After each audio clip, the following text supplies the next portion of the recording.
यहाँ खेती का काम होता था, एक के यहाँ बर्तन बनाने का। तो उस पिता के मन में आए कि जरा लड़कियों को देख आओ। तो लड़कियों के घर गया वो, तो पहले वहां गया जहां बर्तन का काम होता था। तो गया, बातचीत हुई, पूछा भाई सब कुशल है ना, सब ठीक है? बोले हाँ पिताजी सब ठीक है, कोई दिक्कत तो नहीं? भाई कोई दिक्कत नहीं है। अब वो बर्तन बना करके कच्चे पकाने को रखे हैं, महीने भर अगर भगवान दया करके न बरसें तो बर्तन पक जाएं, फिर साल भर आनंद है। मेरे भी भगवान यही करें, न बरसें। दूसरी के यहाँ गया, बोले तुम मजे में? बोले हाँ मजे में है, कोई दिक्कत? बोले कोई दिक्कत नहीं। अब खेत में बीज डाले, भगवान बरस जाए तो दाने हो जाए, साल भर खाएं। अब वो सोचने लगा कुम्हार के भगवान से क्या कहें। अगर कहते हैं बरस जाए तो उसके सारे बर्तन गल के बह जाएंगे, अगर कहें न बरसे तो इस बिचारी की खेती सूख जाएगी। ये दो की बात भगवान से सब अपनी अपनी कहते हैं ना। अनंत अनंत प्राणी अपनी अपनी समस्याएं भगवान के सामने रखते। कितना बड़ा कारखाना उनका, कितना बड़ा काम उनका, और वे सबको यथा योग्य खेती भी पकती है और बर्तन भी पकते हैं।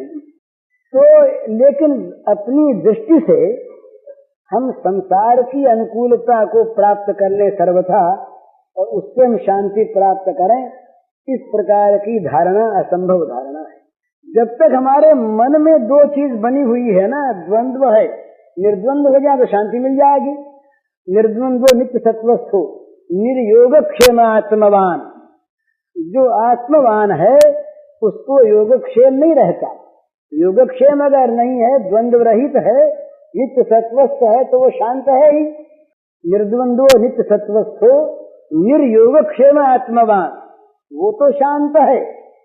पर जिसको योगक्षेम की चिंता लगी है, जिसके जीवन में द्वंद्व हैं, वो द्वंद्वातीत जब तक नहीं होता, द्वंद्वातीतो विमत्सरः, जब तक द्वंद्वातीत नहीं होता तब तक उसको शांति कैसे मिलेगी। एक चीज है वो गई, दूसरी आवेगी, वो गई चीज। ये जो आद्यंतवंत कौन्तेय, आदि अंत वाला है, आगमापायिनो नित्याः सांस्थितिक्षस्व भारत। भगवान ने कहा ये आने जाने वाले हैं भाई, इनमें रमो मत, इनको सहन करो। तो शांति प्राप्त करने का उपाय कहीं पर भी बाहर का कोई साधन नहीं है। दो ही साधन है इसके, या तो विवेक विचार के द्वारा जगत के समस्त प्राणी पदार्थों में, लोक परलोक सब में वैराग्य प्राप्त करो तो शांति मिल जाएगी, निश्चित मिल जाएगी। और या भगवान के सौहार्द में विश्वास करो तो शांति मिल जाएगी। भगवान के सौहार्द में विश्वास करने पर ये हो जाएगा कि जगत में जो कुछ हो रहा है ये भगवान के मंगल विधान से हमारे लिए हो रहा है। दवा चाहे कड़वी मालूम दे पर रोग नाश होगा, ये विश्वास हो गया, अब अशांति नहीं होगी।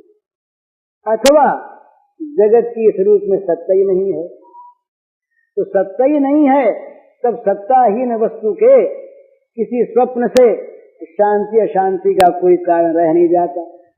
जिसकी सत्ता ही नहीं है वो हो तो क्या और न हो तो क्या, वो तो खेल है। लोकवत लीला कैवल्यम, गया तो क्या और आया तो क्या।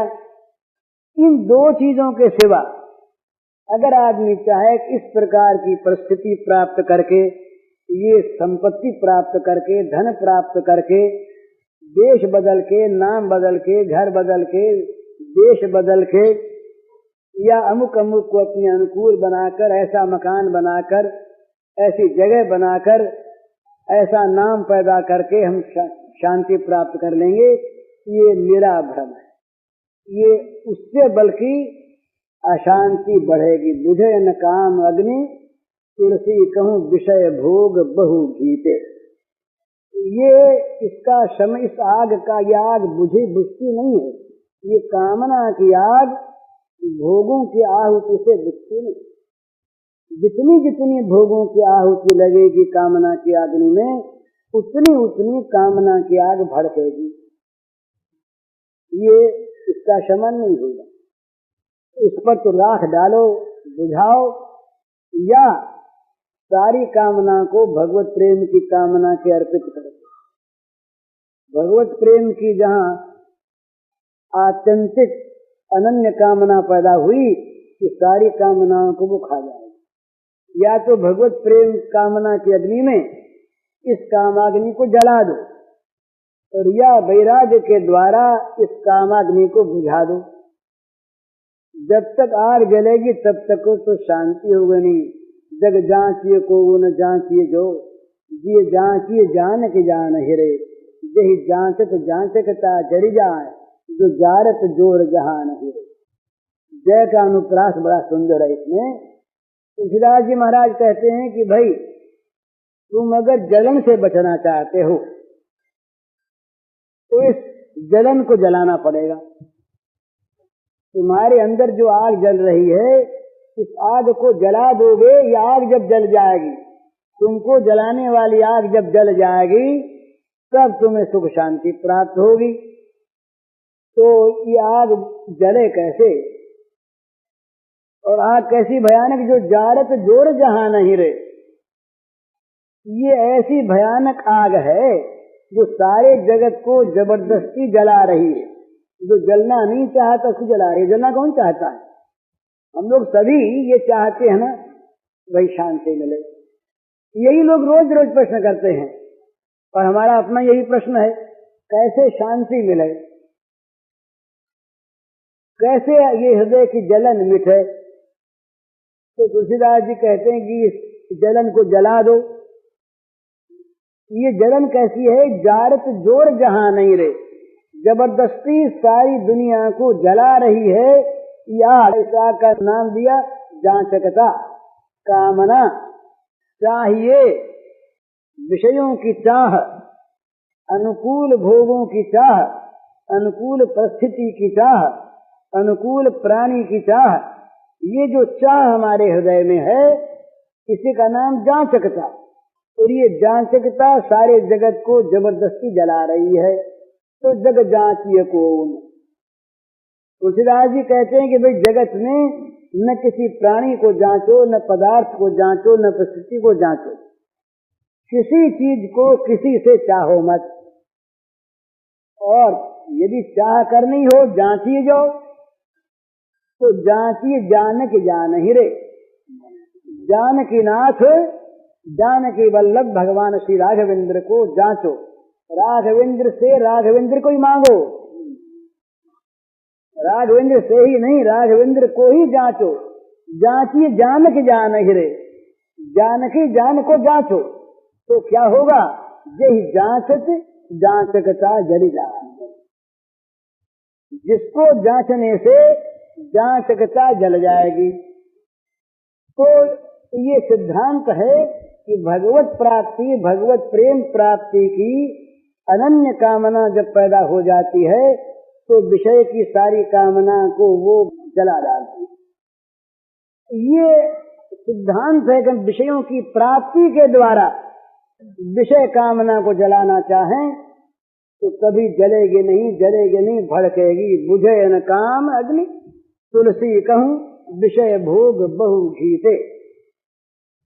जैसे आग में ईंधन और घी ढालते जाओ, आग कभी बुझेगी नहीं, भड़केगी। इसी प्रकार से इस कामाग्नि में, कामना की, भोग कामना की आग में भोग रूपी ईंधन घी ढालते जाओ, कि आग बुझेगी नहीं, भड़केगी। हमारा मोह, हम ये कहते हैं ऐसा इतना हो जाएगा तो शांति मिल जाएगी, पर ये नहीं जानते कितना होने पर आग और बड़ी हो जाएगी। बड़ी आग फिर अधिक लकड़ी मांगेगी, अधिक घी मांगेगी। अरे छोटे से चूल्हे की आग में कई लकड़ी चाहिए? फिर आज फिर कोयले से काम चल जाता है, एक आधी लकड़ी से काम चल जाता है। पर वही अगर भट्ठी हो जाएगी तो उसमें मनो लकड़ी की आवश्यकता होगी। और कहीं घर में आग लगी तो सारा घर लकड़ी बन जाएगा, और कहीं वन में दाव आदमी लग गई तब तो फिर सारे वन की अनंत लकड़ियों को जला देगी वो आग। और यहाँ तक ये वन विभाग वाले लोग जानते हैं कि वनों में जब आग लगती है ना, उस वन को नहीं बुझाते, आस पास के जो जंगल हैं उनकी रक्षा करने की वो चेष्टा करते हैं कि जिससे वहां आग न पहुंचे, क्योंकि वो आग तो सारे जंगलों को जला डालेगी। तो ये निश्चित बात है, ये बहुत दिन के पास संपत्ति है ना, ये लोग शांत नहीं है भला कोई भी, इन सब के हृदय में आग धधक रही है, और वो आग गरीबों की आग से अधिक भयानक है। इसका मुझे पता है, इसलिए कि वे लोग मुझे अपने मन की बात कुछ लोग कह देते हैं तो मालूम होता है कि वो आग का रूप चाहे दूसरा हो, पर जब तक भोग कामना है, जब तक जांचकता है, तब तक कामना की आग भोगों की आहुति से बढ़ेगी घटेगी नहीं। और जितनी बड़ी आग उतनी बड़ी गर्मी, अरे बड़ी आग की बड़ी गर्मी होगी ना, दूर दूर तक वो संताप पैदा करेगी, संतप्त करेगी लोगों को, दूर दूर के प्राणियों को जलाएगी वो आग। थोड़ी आग समीप के प्राणियों को जलाएगी, पर बड़ी आग तो दूर दूर के खांडो बनदहा में सबको जला दिया। तो शांति की प्राप्ति किसी वस्तु से नहीं होती, किसी प्राणी से नहीं होती, किसी परिस्थिति से नहीं होती, न कभी हुई है, न कभी होगी और न हो सकती ही है, क्योंकि वो तो स्वयं जांचकता जलाने वाली। तो इस भोगों से कोई चाहे कि हम कामना की आग को बुझा करके सुखी शांत हो जाए, तुलसीदास जी कहते हैं कि ये तो तुम्हारी दुराशा है भैया। अब प्रभु पद अनुराग जाग जड़ त्याग दुराशा जीते, इतना पैसा मिल जाए, ये पद मिल जाए, ये अधिकार मिल जाए, ये यश मिल जाए, ये कीर्ति मिल जाए, तब हम शांत सुखी हो जाएंगे, ये दुराशा। अब प्रभु पद अनुराग जाग जड़, अरे जड़ अरे मूर्ख, और आस विश्वास भरोसो हरो जीव की जड़ताई, यही जीव की जड़ता है, मूर्खता है, जो भगवान को छोड़कर किसी और वस्तु से सुख की आशा करता है, भरोसा करता है, विश्वास करता है। और आस विश्वास भरोसो हरो जीव की जड़ताई। अब प्रभु पद अनुराग जाग जड़, जड़ कहा, भगवान ने गीता में भी मूढ़ कहा, नमाम दुष्कृतिनो मूढ़ा प्रपद्यन्ते नराधमाः, वो नीच हैं मनुष्यों में, नराधम हैं, मूढ़ हैं, जो मुझको नहीं भजते। उन मूढ़ों को पाप कर्म में लगे रहने के कारण से आश्रीम योनिमा पन्ना मूढ़ा, वहां फिर मूढ़ा जन्मनि जन्मनि, जन्म जन्म में उन मूढ़ों को आसुर योनि प्राप्त होगी। मेरी तो प्राप्ति हुई नहीं, अधम गति की प्राप्ति फिर और भी होगी। तो ये प्राणी पदार्थों से, विषयों से सुख शांति की आशा करना ये केवल मूर्खता ही नहीं है, ये नरक का सामान तैयार करना। ये नरक की पूर्व भूमिका है, पतंति नरके शुचौ। ये भगवान ने कहा कि ये नरक का द्वार है, त्रिविधम नरकस्येदम द्वारम नाशनम आत्मनः, ये आत्मा का नाश करने वाले त्रिविध नरक द्वार है। तो इसलिए शांति प्राप्त करनी हो, सुख प्राप्त करना हो, जीवन को सफल बनाना हो, तो या तो विचार विवेक के द्वारा वैराग्य उत्पन्न करके जगत की सत्ता को मिटाओ, और या भगवान में अनुराग करके भगवान के मंगलमय लीला चरित्र को देख देख कर प्रसन्न हो। मौत आई तो लीला, अपमान आया तो लीला, मृत्यु आई तो लीला, तिरस्कार आया तो लीला, दुख आया तो लीला। मरना जीना आना जाना रखता कुछ भी अर्थ नहीं, एक तुम्हारे मन की हो बस, यही स्वार्थ परमार्थ यही। तुम्हारे मन की होती रहे, प्रभु के मन में जो आवे वो होती रहे, उसमें चाहे मृत्यु हो चाहे जीवन हो, चाहे किसी वस्तु प्रकृति का आना हो या जाना हो। न इस जाने आने का कोई अर्थ है और न जीवन मृत्यु का कोई अर्थ है।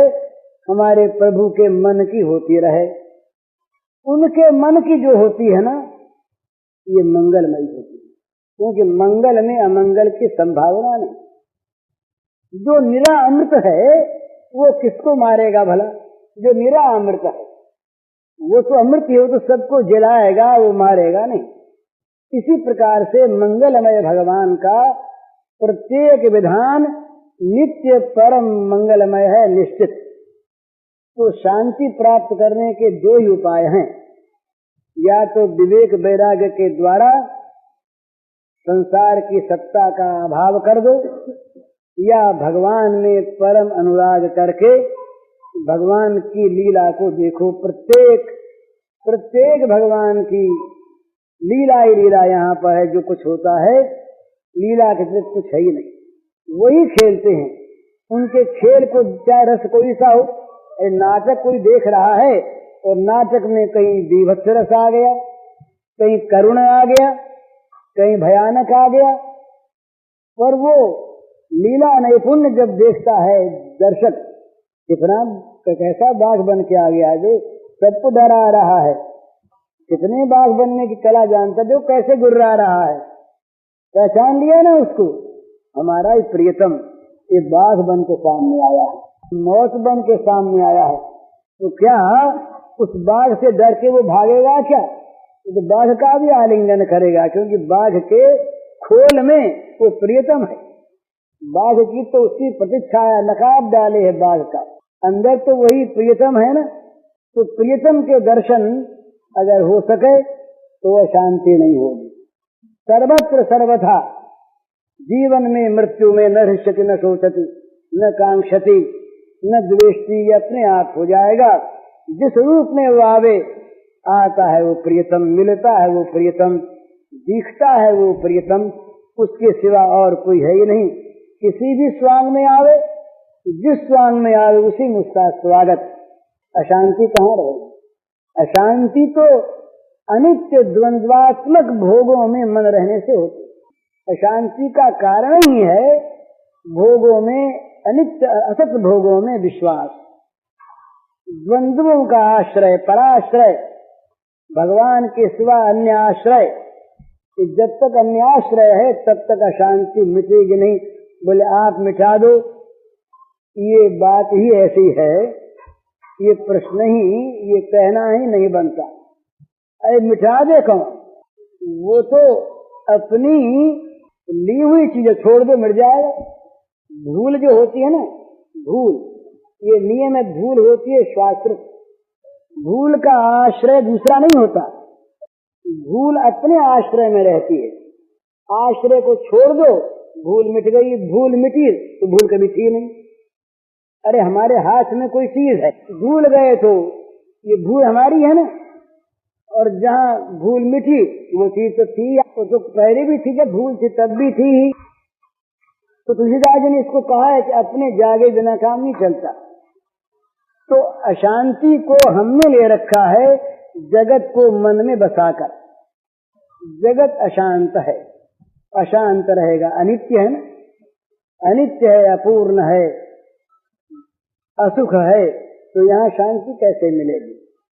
शांति का उपाय है भगवत चरणारविंद में रति, भगवत चरणारविंद में अनुराग, भगवान के चरणों में ममता। जड़ता गई कि जगत में समता आई। जगत में समता भगवान में ममता आने पर ही आती है। तुलसी ममता राम सो, समता सब संसार, रागन रोष न दोष दुख, दास भय भवपार। ममता राम में हो जाए तो क्या होगा? जगत में समता आ जाएगी। फिर यहाँ पर जो कुछ भी हो, मान आवे अपमान आवे, उसका कोई मूल्य नहीं, कोई मूल्य नहीं। वो तो प्राण प्रियतम कभी मान के रूप में आते हैं, कभी अपमान के रूप में आते हैं, कभी मौत के रूप में आते हैं, कभी जीवन के रूप में आते हैं, कभी सत्कार के रूप में आते हैं, कभी तिरस्कार के रूप में आते हैं। दूसरा कोई है नहीं, आते हैं वही, हैं वही। बस उनको पहचान लो तो शांति मिल जाएगी, उनकी क्रिया में मंगलमयता देख लो तो शांति मिल जाएगी, उनकी कृपा पर विश्वास कर लो तो शांति मिल जाएगी, जगत का अभाव कर लो तो शांति मिल जाएगी। पर ये भगवत प्रेम जनित जो शांति है, इसमें विशेषता यह है कि ये लीला आनंद का प्रदान करने वाली है। भगवान के लीला रस का आस्वादन निरंतर होता है भगवत अनुरागी पुरुष। तो अनुराग में लीला की विशेषता है, ज्ञान में सबका उस ज्ञान की अग्नि में सर्वथा निर्वापित हो जाना है। तो लीलानंद जो है, इसको महात्मा लोग भी चाहते हैं, जिनकी ग्रंथियां टूट चुकी, ये परमहंस कमलात्मा मुनि भी चाहते हैं कि उनको लीला रसास्वादन का आनंद प्राप्त हो। तो लीला रसास्वादन के आनंद के साथ साथ जगत की शांति नहीं रहेगी भला। जैसे रात और दिन का मेल नहीं, जैसे प्रकाश अंधकार का मेल नहीं, जैसे विष और अमृत का मेल नहीं, इसी प्रकार भगवत प्रेम और भोग कामना का मेल नहीं। ये कसौटी है। भोग कामना अगर हमारे हृदय में प्रबल है, नष्ट नहीं हुई जा रही है, तो भगवत प्रेम बढ़ नहीं जा रहा है। कामना कोई का नाम हमने भगवत प्रेम रख दिया। और यदि हमारे मन में भगवत प्रेम बढ़ रहा है, तो स्वाभाविक भोग और भोग जगत की प्रिया कामना, रमणीयता, सौंदर्य, माधुर्य जो भोग जगत का है, ये सब घटता मिटता चला जा रहा है। ये अपने आप को देखने की कसौटी है।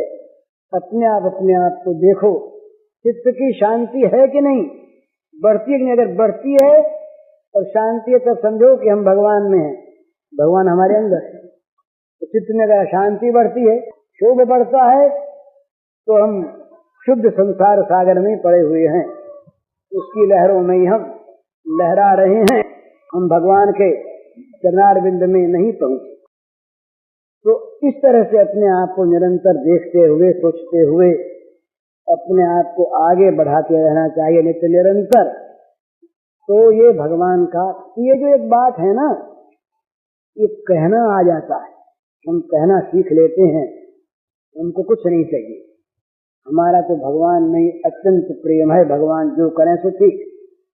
इसका पता लगता है तब जब प्रतिकूल स्थिति होती है, तब वो परमहंस रामकृष्ण ने दृष्टांत दिया कि सूर्य को राम राम सिखाई दिया, वो राम राम राम राम बोलता है, बड़ा अच्छा है सूर्य का राम नाम सीखना भी, इससे उसका अनंत कल्याण होता है। उन्होंने उदाहरण दिया कि राम राम बोलता है मजे में जब खाता पीता है, और जब बिल्ली आके उसकी टेंट पकड़ लेती है, तब टेंटे करने लगता है। तब उस विपत्ति के समय अगर वो राम राम करे, तब उसने राम राम ठीक सीखा, राम राम ठीक सीखा। तो अनुकूलता में हम भगवान के बड़े प्रेमी माने, भगवान हमारे मन की करते हैं, हाँ भगवान का बड़ा प्रेम। और जब प्रतिकूल रूप में दर्शन दे भगवान भयानक होकर, गरजते तरसते हुए भगवान दर्शन दे भयानक होकर, उस समय हम उनको पहचान लें और पहचान करके वो वैसे ही प्रेम करें भगवान से, तब मालूम हो कि हमारा प्रेम वास्तविक प्रेम है। नहीं तो कहीं छिपे हुए काम का ही प्रेम के स्वांग में वो अभिव्यक्त होना है। तो ये देखते रहें कि वास्तविक प्रेम हमारे मन में प्रकट हुआ है या नहीं। प्रतिकूलता में सुख की अनुभूति, ईसा ने कहा कि जो दुख में भगवान को धन्यवाद दे, हमारे यहाँ इससे आगे बढ़े हैं, धन्यवाद की बात नहीं, उसमें प्रत्यक्ष सुख की अनुभूति और प्रेमी को होती है। प्रेमी का दर्जा जो है ना, उससे बड़ा ऊंचा है। ये तो विश्वासी की बात मैं कह रहा हूँ। प्रेमी की तो एक ही चीज रहती है, तो प्रेमास्पद हंसता है कि नहीं?